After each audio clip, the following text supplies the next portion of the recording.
Hello, this is Robert Wagner, and you are listening to TV Confidential.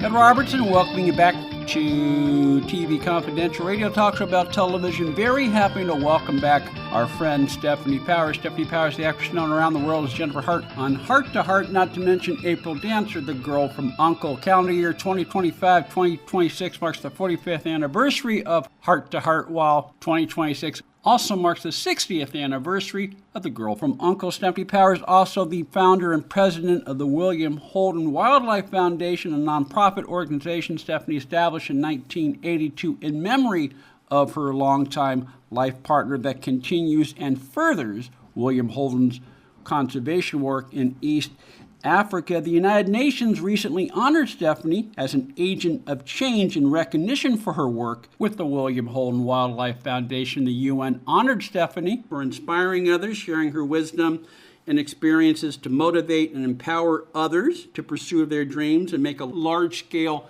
impact on society, which Stefanie continues to do with the William Holden Wildlife Foundation. She was also recognized for leaving a legacy, making her journey with the William Holden Wildlife Foundation public, not to mention informing the public of her contributions as a lasting resource that ignites other people to trigger their passion to hopefully make a change. And this is one of my favorite things about people like you, Stefanie, and you in particular, using your wide audience to inform people of your global message and make a difference. Stefanie Powers, welcome back to our program. Well, that's a very nice introduction, but I thank you very much for those kind words. It is a passion of mine. Protecting animals and wildlife and the flora and fauna is a real passion of mine, and I've been involved in it really, I suppose, spiritually since I was a child, because I was very much influenced by my stepfather, who raised racehorses and thoroughbred racehorses, and also collected some exotic animals, which made it rather amusing to be at our little ranch. And he was very keen on making sure that I knew the responsibility of taking on a life, whether it was with 2 legs, 4 legs, or a living plant. He believed in tough love, so he would take me to places where I would see animals that were not going to be treated well or going to be slaughtered for meat. And I think those were very impressive lessons as far as my life and the direction of my passions was concerned. I'm thrilled that I have the platform afforded by some of the work I've done as an actor. Not that should qualify me for expertise. I've also done a lot of, as I said, homework. Yeah. So that what I speak about has been scrutinized by all sides of the issue, which I respect and believe we must always consider. And then we start to be able to formulate some kind of a plan to do something about it, because it's wonderful to have passion, but if you don't do anything about it, the passion just stays a passion. Yeah, and the audience that you have gives you an opportunity to reach a lot of ears, and mindful of the fact that you can reach a lot of ears, you share the knowledge that you have learned firsthand through your work as a conservationist for the last 40-something years. Yes, well, thank you. Yes, I suppose how I work, yes. Yeah. My nails are short, but very dirty. Yes. Because they've been digging in the ground. Yeah, and you don't run the foundation from afar. You spend a good part of your life every year in East Africa. So you walk the walk, you dig your heels into the ground, and you're not afraid to get your fingernails dirty.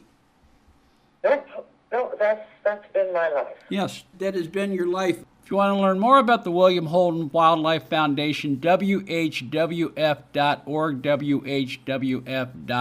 You can also find the William Holden Wildlife Foundation on Facebook, Instagram, as well as their YouTube channel. March, of course, is Women's History Month, while Wednesday, April 22nd, is Earth Day. We've talked about this before. One of the most striking things about William Holden and his work as a conservationist, he was doing this at a time when nobody else was talking about it, and he never called attention to his work as a conservationist.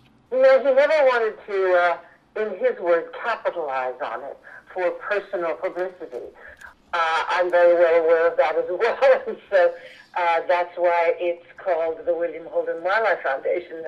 It's not for my personal publicity. It is to publicize and make as many people as possible aware of the dialogue and to continue the dialogue in the minds of anybody who might be listening, because we can't forget it.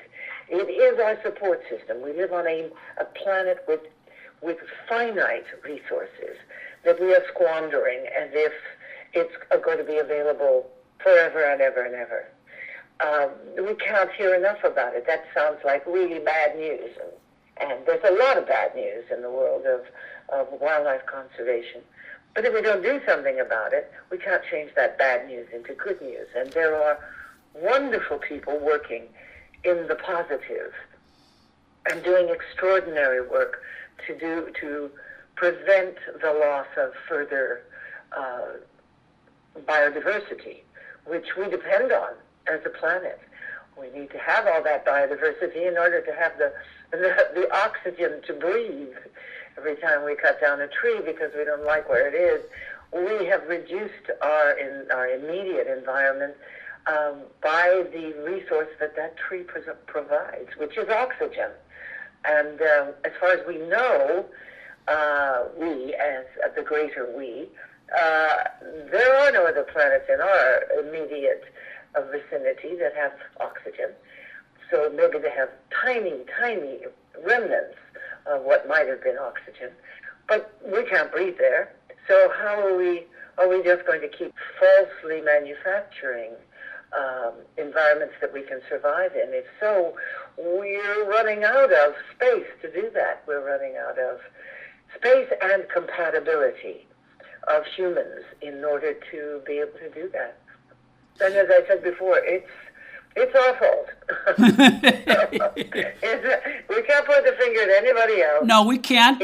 We can't. It's our fault, so we have to do something about it. And not only do we have to do something about it, but we can do something about it if we're willing to put in the work and make the effort and educate ourselves and have the courage, not to sound too lofty, but to have the courage to go outside our bubble. Oh, that's a good way of putting it, yes. Yeah. For more on the William Holden Wildlife Foundation, if you want to make a donation to the William Holden Foundation, Wildlife Foundation, Which is tax deductible, thank you very much. It is, tax deductible, yes. WHWF.org. Stefanie Powers, founder and president of the William Holden Wildlife Foundation, on the phone with us right now. One of the stories about William Holden that you share in your book, one from the Hart, Stefanie, is the time he walked the full length of the Colorado Street Bridge in Pasadena on his hands using only the railings. And I bring that up, A, because I recently walked that bridge myself when my sister was in town. I showed her some of the sights of Pasadena. But more importantly, he did that, walking the bridge on his hands, at a time long before the Colorado Street Bridge has the barrier that it has today. You can't do what he did. You can't do what he did today. What he did. It was a bet. Yes. It was a bet in his youth. He bet with somebody that he could do it. He was a gymnast at school, and so his gymnastic abilities he maintained, and he was very athletic. And he was never afraid of a challenge, or if someone dared him to do something, he was never afraid to take that bet because he loved adventure in every form. Yes, he did. Yes, he did. But he always felt that, he formed the first ever game ranch for the preservation of species in East Africa, in Kenya, in 1950, long before the general public had the word conservation in their vocabulary. So he really was a visionary to that extent. And obviously, it became an issue that was grabbed by just about everybody, so everybody turned their ranches into game ranches for tourists, etc. His, in fact, still continues as a conservancy. When it was in its heyday under Bill's tutelage, there were 37 species of East African wildlife that were kept in nucleus breeding herds on 2,000 acres. He had always wanted to build an education center for local people of all ages, so that the message of conservation and the understanding of the alternatives to destruction of habitat for all people as well as all biodiversity, that message needed to get out to people who were living in a subsistence fashion. Because you can't, when people are hungry, you can't just say, no, you can't kill that animal. You have to give them some kind of a reason and an alternative. It's sort of like you put up a detour sign, you have to have a way out. Or you put up a no-go sign, then you have to have a detour for people to find out that there's an alternative way to live. And so after his death, I formed the William Holden Wildlife Foundation in order to construct that. We received our IRS status as a public charity in 1982, so we've been at it a long time. And we serve between, it's an astonishing number of people. We serve between 12 and 14,000 students a year that come through our doors. The mission statement of the foundation is wildlife conservation through education and alternatives to habitat destruction. And that comes in the form of augmenting and restoring abused soil from over-chemicalization of agriculture, which sometimes renders a little farm, a subsistence farm, unusable because there were too many chemicals used on it, or it's too toxic. And so we practice and teach soil regeneration, and we have 7 projects in outlying areas in what they call the bush. And it's usually in areas of poverty and tribalism and where education is at a minimum. And we build schools, we redo schools, we sponsor students, we bring not just the message of conservation, but the practical application of it to those areas where they're looking for alternative answers. And so we've been, sadly, because they now have a need for it, we are now really appreciated in areas where we once were suspected of some kind of other motivations. Stay with us, folks. We'll be right back. This portion of TV Confidential is brought to us by our friends at Front Porch Realty, the community of realtors in the Northern Bay Area of California that is committed to finding the solution that is best for their clients. Whether you're a first-time home buyer or looking to sell or lease your property in Northern California, call Karen Strain at 415-886-7411 or visit frontporchrealtygroup.com for more information on how they can help you. Ed Robertson, thanking you for listening to the TV Confidential podcast. If you like what you hear, please hit the subscribe button so that you won't miss our next episode. Hi, everybody. This is Ruta Lee, and you're listening to TV Confidential.